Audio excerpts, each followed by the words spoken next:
नमस्कार, आप देख रहे हैं हमारा खास नमस्कार। कार्यक्रम चक्रव्यूह। और चक्रव्यूह में इस बार मेरे साथ हैं अवतार सिंह बढ़ाना, इनेलो नेता। आपका स्वागत है।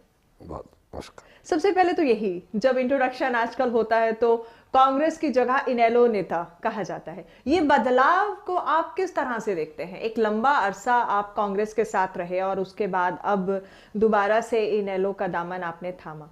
देखिए, कोई राजनीतिक मंशा से नहीं, ये एक तरीके से मैं ये कहूँगा कि जिस तरीके से कांग्रेस और कांग्रेस हाईकमान, जिसमें जिसके सबसे बड़े जिम्मेदार, जिसको हमने मुख्यमंत्री बनवाने में अहम भूमिका की, हुड्डा जी का जो भी रवैया रहा, उसको लेकर मैं ही नहीं, बहुत से लोग थे जो उन हालात से दुखी होकर पार्टी छोड़नी पड़ी। तो फिर आपने कैसे कहा कि राजनीतिक कारणों से नहीं? राजनीतिक कारण तो थे। वो एक अलग चीज थी। आपने इनेलो पार्टी का दाम थामने का जो है, हाँ। वो मैं कोई राजनीतिक तौर पर नहीं इस परिवार से जुड़ा हूँ। मैं चौधरी देवीलाल जी को मानता हूँ अपना आदर्श सदैव, क्योंकि उन्होंने मेरी राजनीति की शुरुआत की थी। या मैं कहूँ कि उन्होंने ही मुझे राजनीतिक एक आशीर्वाद दिया था और मुझे एक पहचान दी थी, जिस पहचान से मैंने पूरे देश में कश्मीर से कर्नाटक तक मेरी और मेरे समाज की पहचान देने का श्रेय मैं चौधरी देवीलाल जी को देता हूं। यकीनन मान लिया, लेकिन फिर उसी को छोड़कर आप कांग्रेस में भी आए। हाँ, देवीलाल जी, मैं तो 25-26 बरस से कांग्रेस में था। और इसी वक्त मेरा सिर्फ यही कहना है कि इनेलो पार्टी और चौधरी देवीलाल जी का परिवार अगर सत्ता में होते तो शायद मैं इस पार्टी में कभी ना आता, क्योंकि फिर लोग लगते हैं कि राजनीति में लोग सत्ता की तरफ भागते हैं। सबको दिख रहा था कि मैं किसी सत्ता या स्वार्थ के नाते पार्टी में नहीं आया। मैंने इसलिए पहले दिन कहा था आपकी मीडिया पर कि मेरा परिवार या मैं, हम कोई चुनाव लड़ना या मंत्री या किसी पॉलिटिकल वजह से हम पार्टी में नहीं आए। हम समझते हैं कि चौधरी देवीलाल जी ने जो हमें एक पहचान दी थी, ये सही वक्त है कि वो परिवार इस टाइम तकलीफ में है। हम उन्हें इस बात आपकी पूरी बात समझ गई अवतार सिंह, लेकिन फिर भी अभी भी कहीं ना कहीं कंफ्यूजन मेरे दिमाग में भी है, दर्शकों के दिमाग में भी होगा। पहचान आपको उन्होंने दी, फिर उसको, उस पहचान, जिसने आपको पहचान दी, वो छोड़कर कांग्रेस में इतना लंबे समय आप रहे, फिर एक लंबा अरसा कांग्रेस में गुजारने के बाद आप दोबारा से इनेलो में चले गए। ये जो रिशफलिंग सा रहा, इसको किस नजर से देखेंगे? मुझे सिर्फ जन्म दिया था चौधरी देवीलाल जी ने, और मेरा जन्म चौधरी देवीलाल जी ने दिया था मुझे। जन्म वहां हुआ और पाला कांग्रेस ने, और जब आप बड़े हो गए तो फिर से उधर चले गए। तो ये मतलब किस घर के होंगे आप? मैं वो समझना चाहती हूं। मैं मानता हूं कि मुझे राजनीतिक जन्म देने वाले चौधरी देवीलाल जी थे। और उनसे जैसे ही मुझे पूरा मेरा राजनीतिक जीवन पूरा कांग्रेस में, और उसमें राजीव जी की एक बड़ी भूमिका रही। उन्होंने भी मुझे बहुत स्नेह दिया और मैं पूरे पार्टी के लिए 26 बरस कंटिन्यू, मैंने किसी भी लोभ, लालच, स्वार्थ, और मैं कह सकता हूं कि मेरे अपने 25-30 बरस के राजनीतिक जीवन में मैंने राजनीति में रहकर कोई तो मुझ पर लालचन नहीं है। ये बहुत बड़ी बात है आज के युग में।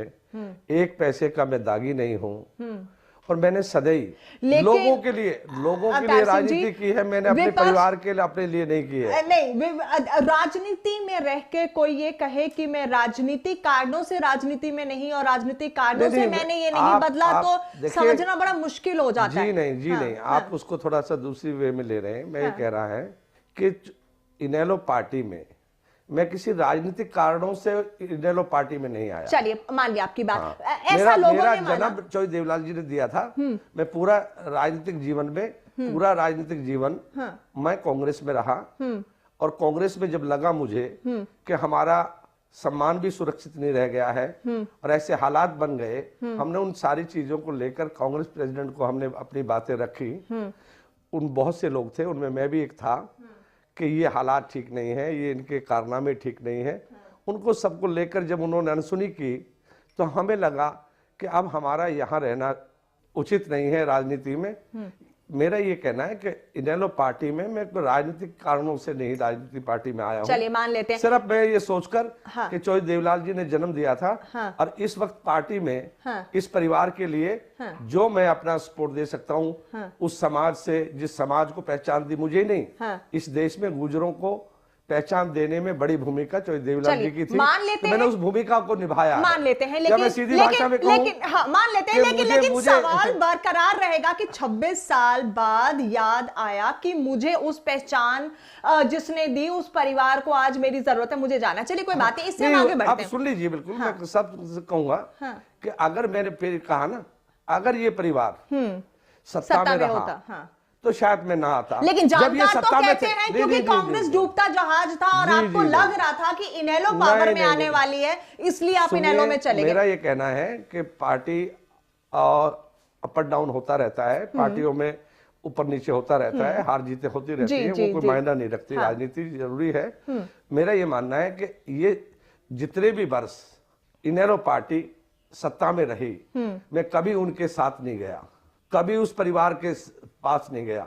मुझे नहीं लगता जरूरत भी थी। 10 साल कांग्रेस पावर में रही है, आप मंत्री भी रहे, आपके हाथ में सत्ता भी रही, तब तक बिल्कुल ठीक था। चलिए मैंने आपकी बात समझ ली कि सत्ता में नहीं थे वो लोग, इसलिए आप उस पार्टी में गए। हाँ, ये समझकर कि मुझ पर और मेरे समाज पर चौधरी देवीलाल जी का कर्ज है, इससे अच्छा वक्त नहीं हो सकता। मुसीबत में जब आदमी परेशानी में होता है, उस वक्त उसके साथ खड़ा होना राजनीति से ऊपर उठकर इंसानियत एक बड़ी चीज है। और मैंने आज तक अपने समाज राजनीति में रहकर समाज और देश के प्रति जो मेरी जिम्मेदारी है उसको निभाया है। मैं पार्टी और दलों से ऊपर उठकर मैंने हमेशा जी, अगर हुड्डा जी आपकी बातें हुड्डा जी सही रहते और जो ऑब्जेक्शंस आप लोग उठा रहे थे वो सही रहते, क्या फिर भी आप कर्ज उतारने की बातें इस वक्त करते? नहीं, चौधरी देवीलाल जी को सम्मान तो सदैव ही दिया है। मैं कितने 26 वर्ष वो बात तो बिल्कुल अलग है, वो मेरी आस्था रही है, वो मान लिया। लेकिन क्या हुड्डा जी अगर आप लोग बातें उठा रहे थे, अगर उनको मानते, कुछ उस तरह सा रिएक्शन होता, क्या फिर भी कर्ज उतारने की बातें आप करते उस वक्त? देखिए, मैं पार्टी में नहीं आता, क्योंकि जब अगर ऐसी स्थिति नहीं होती, मैंने कहा ना कि पार्टी में हमारी जब हमारी स्थिति ये हो गई थी कि वहां हमारा सम्मान सुरक्षित नहीं रह गया था, तो हमने सोचा कि इस वक्त चौधरी देवीलाल के कर्ज को उतारने का इससे अच्छा वक्त नहीं हो सकता, हम उनकी सपोर्ट के लिए आए। बिल्कुल समझ गए कि इधर सम्मान नहीं है तो जो पुराना कर्ज है उसे उतार दिया जाए। बिल्कुल सही है, टाइमिंग राजनीति में बहुत मायने रखते हैं। अच्छा, इस तरह की खबरें उठी, विपक्ष ने भी कहा, राजनीतिक गलियारों में भी बातें हुई कि आप जाना तो केसरिया रंग में रंगने के लिए आप कदम बढ़ा रहे थे, लेकिन उधर से कमल कहीं दिखाई नहीं दिया तो फिर आपने चश्मा पहन लिया। जी, ऐसा नहीं है। मेरे को सभी पार्टी दलों ने, क्योंकि मेरा एक साफ सुथरा सा राजनीतिक जीवन है, मेरे संबंध बहुत सभी लोगों से बहुत बेहतर रहे हैं जी। मैंने राजनीति में रहकर अपने संबंधों को कभी खराब नहीं किया जी। मुझे बीजेपी की तरफ से भी, मोदी जी से लेकर, अमित शाह जी से लेकर, मेरे अरुण जेटली जी से लेकर, राजनाथ जी से लेकर, उन लोगों के साथ मैं पार्टी में किसी में रहा, लेकिन मेरे उनके बहुत अच्छे संबंध। बीजेपी से भी ऑफर था आपको शामिल होने? यस, मुझे बड़ी ऑफरें थी, बड़ी ऑफरें थी, छोटी नहीं। लेकिन मैंने समझा कि अगर हम पार्टी छोड़कर बीजेपी में जाऊंगा तो उस पर वही लांछन लगेंगे मुझ पर जो जीवन में मेरे पर लगा नहीं, कि आज बीजेपी सत्ता की तरफ भाग रही है तो लोग सत्ता की तरफ भाग रहे हैं, इसलिए कांग्रेस डूब रही है। अब कांग्रेस को छोड़कर ये सत्ता की तरफ बीजेपी में भाग रहे हैं। अगर मुझे सत्ता की भूख होती तो मैं बीजेपी में जाता। मुझे बीजेपी में, इनके पास तो क्या था देने के लिए, बीजेपी के पास बहुत कुछ था जो मुझे ऑफरें दी गई थी। और इतना ही कहूंगा कि लोग पार्टी दलों के नेताओं के पास दरवाजे जाते हैं, मेरे पास तो खुद लोग आए और मुझे अपनाया। ये बताइए कि आप क्योंकि कांग्रेस छोड़कर इनेलो में आ गए, बीजेपी से आपको ऑफरें थी, राजनीतिक गलियारों में चर्चाएं थी कि आप बीजेपी जाना चाहते थे लेकिन वहां नहीं हुआ तो इनेलो में चले गए। लेकिन जिस तरह से राजनीतिक घटनाक्रम बदला पूरे हरियाणा की सियासत का, बीजेपी पावर में आ गई, इनेलो सोच रही थी कि शायद हम सत्ता के बहुत करीब हैं और नहीं तो हिस्सेदारी तो जरूर होगी, ऐसा कुछ नहीं हुआ। क्या आपको अपने फैसले पर कोई अफसोस है? अब क्या सोचते हैं? क्या आपको ऐसा नहीं लगता कि इनेलो कहीं ना कहीं हाशिए पर चली गई? जी नहीं, मैं ऐसा नहीं मानता। लोगों पूरा हरियाणा में जब भी मैंने पूरे चुनाव में जो कैंपेन किया और कैंपेन के वक्त जितना उत्साह लेके जींद से लेकर पूरे हरियाणा में मैंने 50 से 55 विधानसभाओं में सभाएं अटेंड की। कोई ऐसी मीटिंग नहीं थी, आपके रिकॉर्ड पर होगा कि फरीदाबाद में बड़ी छोटी सी मीटिंग हुई मोदी जी की, वो रिकॉर्ड पर है। करनाल में भी बहुत छोटी सी मीटिंग हुई मोदी जी की करनाल में। मैं ऐसा मानता हूं जहां पूरी बीजेपी पार्टी की हरियाणा में मेरी 50 सीटों में से जो मैंने अटेंड की हैं, जिनको एड्रेस किया मैंने, उनमें से निश्चित तौर पर फरीदाबाद से लेके 25, 40, 45, 50, 60 और 70 हजार लोगों को मैंने एड्रेस किया है। इतना उत्साह था और कई के कारण रहे, लोगों में बिल्कुल उत्साह था और मैं लग रहा था कि सत्ता के करीब है। और आप देख लेंगे कि हम 61 सीटों पर आगे बढ़ रहे थे, फाइट में थे, उनमें से हम 20 जीते, 41 पर हम नंबर 2 रहे हैं। 17 सीट ऐसी हैं हमारी जो कि मैं कहूंगा वो हार नहीं है, वो तो एक साजिश के तहत। अब 3 सीट से हम राई की सीट हारे हैं, कांग्रेस ने जीती है, वो जीत कहेंगे क्या उसको? वो एक तरीके से सत्ता का दुरुपयोग था, या हमारा मैनेजमेंट या हमारे वर्कर उस टाइम चौकन्ने नहीं थे। ऐसी कुछ सीटें हैं, नांगल चौधरी की है, वो 800 वोटों से हारी है, 1000 से हारी है, 500 से हारी है। लेकिन एक बहुत बड़ा सेटबैक लगा, क्योंकि इनेलो बहुत अरसे से आउट ऑफ पावर है, सत्ता से बाहर है, और अब 5 साल और उससे कैडर भी टूट रहा है, कमजोर भी हो रहा है। आप इस बात से इनकार नहीं कर सकते कि कोई भी पार्टी या नेता अगर बहुत लंबे समय तक सत्ता से दूर रहता है तो उसका एडवर्स इफेक्ट होता है। इसमें मैं सिर्फ इस बात पे ये कहूंगा कि मैंने सुना करते थे कभी कि बीजेपी आरएसएस का वर्कर बहुत मजबूत है, केडर है, लेकिन मैंने इस इनेलो में जो पिछले 4 महीने में देखा है, मैं ये कह सकता हूं दावे से कि इनेलो का सब वर्कर कमिटेड और इनेलो का वर्कर संघर्ष में सबसे आगे है। वो अपनी पहाड़ की तरह मजबूत है। बहुत कोशिश की इनेलो ने, ओपी चौटाला को भी चुनावी मैदान में उतारा, उन्होंने भी कुछ रैलीज एड्रेस की, लगा कि बहुत बड़ा बदलाव आ जाएगा, लेकिन जिस मैजिक की उम्मीद की इनेलो ने वो कहीं नहीं हुआ। उसके कई कारण रहे हैं, और उन घटनाओं का क्या जिक्र करूंगा जो बीत गया, उसके पर क्या रोना। सवाल ये है कि वो एक नहीं कि अनेकों घटनाएं थी, लेकिन लोगों के मनों में ये तय था कि वो आपको भी मालूम है कि क्या क्या षड्यंत्र हुए। चौटाला जी को जेल भेज दिया गया। अगर वो 2-3 दिन, जैसे 17 तारीख तक की चौटाला जी को बेल पर थे, अगर उन्होंने एक एड्रेस मीटिंग को एड्रेस कर दिया तो क्या उन्होंने गुनाह कर दिया था? उनको स्पेशली जेल भेजना। लेकिन इतना सब कुछ के बावजूद भी जो सोच रही थी इनेलो, वो करिश्मा इस चुनाव में नहीं हो पाया। अब अगले इतने लंबे समय से बाहर रहने के बाद, मेरा सवाल है, इतना लंबा समय बाहर रहने के बाद अब ओवरऑलिंग कैसे, क्या स्ट्रैटेजी? नहीं, हम तो समझते हैं कि सबसे पहली बात तो यही है कि हम ये उम्मीद करते हैं, हमारा पार्टी का जो कार्यकर्ता है जी, वो ये उम्मीद करता है कि चौटाला जी और अजय भाई न्याय की उम्मीद करते हैं कि उन्हें न्याय मिलेगा। खैर, आने वाले वक्त में क्या होगा ये कहना अभी बहुत मुश्किल है, क्योंकि राजनीति की तस्वीर पल पल बदलती है। लेकिन फिलहाल जिस तरह से पूरी हमने सियासत को बदलते हुए देखा, पहली बार बीजेपी सत्ता में आई, अब बीजेपी की सरकार है, उसको किस तरह से देखते हैं आप? और दूसरा, विपक्ष की भूमिका में इनेलो कहाँ है? मेरा ये कहना है इस पर कि आज देश में जिस तरीके से मोदी जी का जादू कहूं या उनकी जो भी रणनीति बनाई, उसमें वो कामयाब हुए हैं। लेकिन जो कुछ उन्होंने कहा है उसमें से, चाहे काले धन का मुद्दा था, चाहे भ्रष्टाचार था, चाहे महंगाई थी। अब देखेंगे दिल्ली में मोदी जी का मैं भाषण सुन रहा था बड़े गौर से, और वो इतने उत्साही होते हैं, और उनको कोई भी नेता उत्साही तभी होता है जब पब्लिक रिस्पॉन्स मिलता है।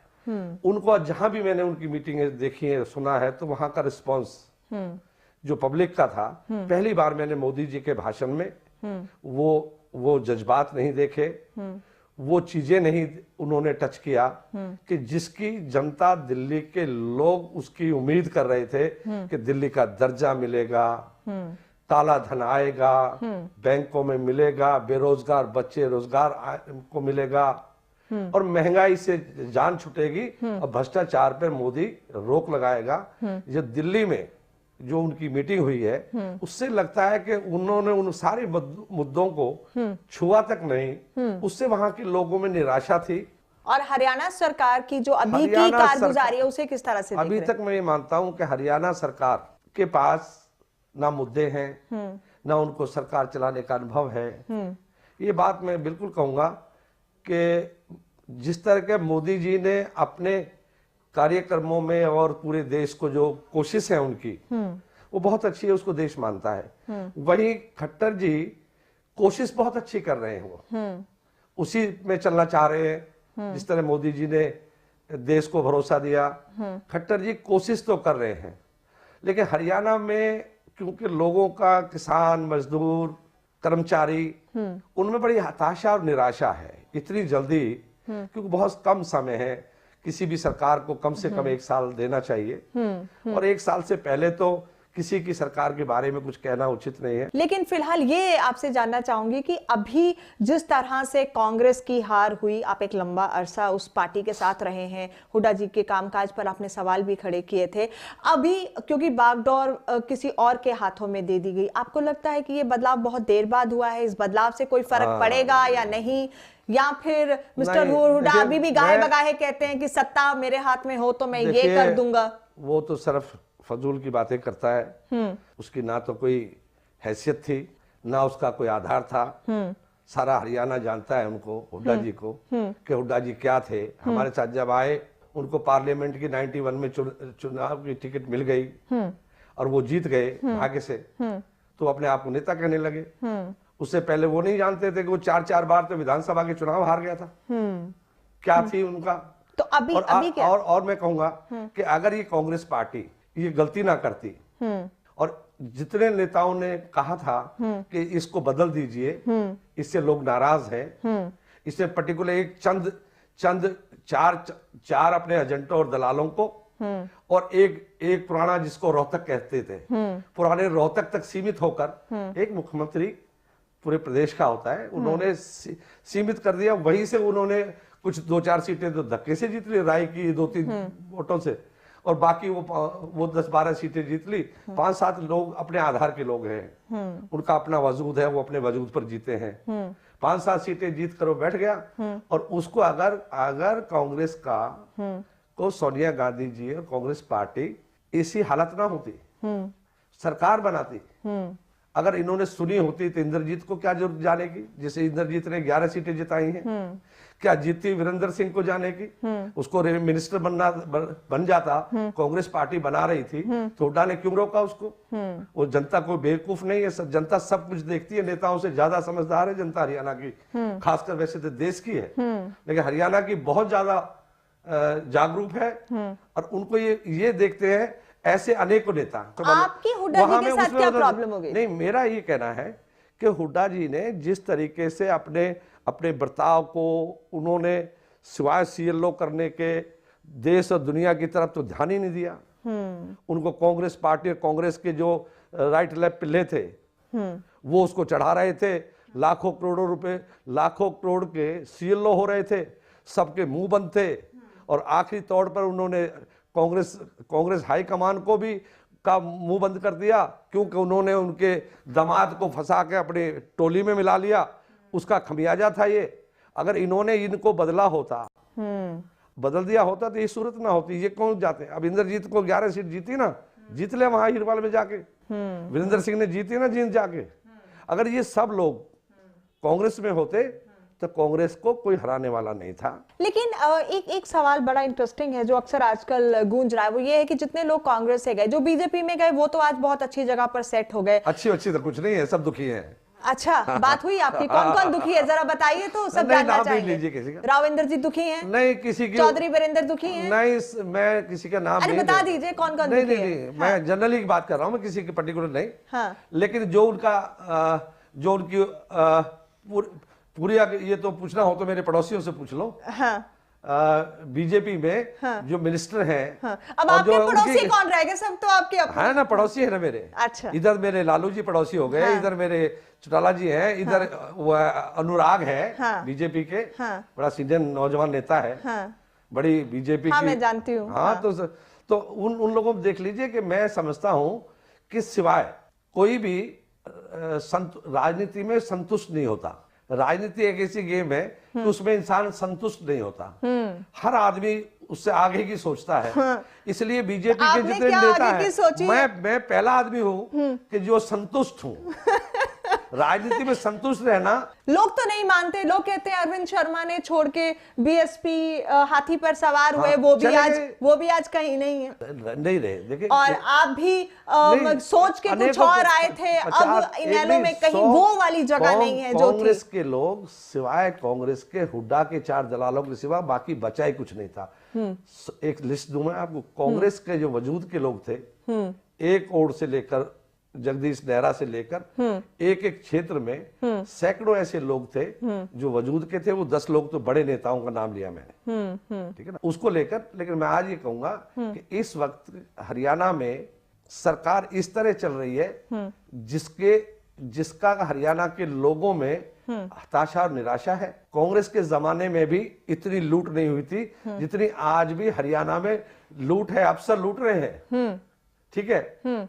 और वहां किसी का एक चीज बताइए, अभी आपने कहा कि इतने करोड़ों का सीएलयू मुख्यमंत्री हुड्डा करते रहे, ठीक है, तब आप भी पार्टी में थे, तब सबने आवाज क्यों नहीं बुलंद की? नहीं, तभी से जब हम अलग हो जाते हैं तब हम बोलते हैं, जब हम सत्ता में होते हैं तब हम आवाज क्यों नहीं उठाते? मैम सुनिए मेरी बात, मैं आज पहली बार नहीं बोल रहा हूँ। मैं 10 बरस से जब भी कहीं पार्टी के प्रति और लोगों के, मेरे क्षेत्र के प्रति जब कहीं कोई बात आई है तो मैंने कांग्रेस प्रेसिडेंट को लिखा और पार्टी के फॉर्म पर लिखा ही नहीं है, बेबाकी से बताया है, और सीएम को भी कि ये चीज ठीक नहीं है।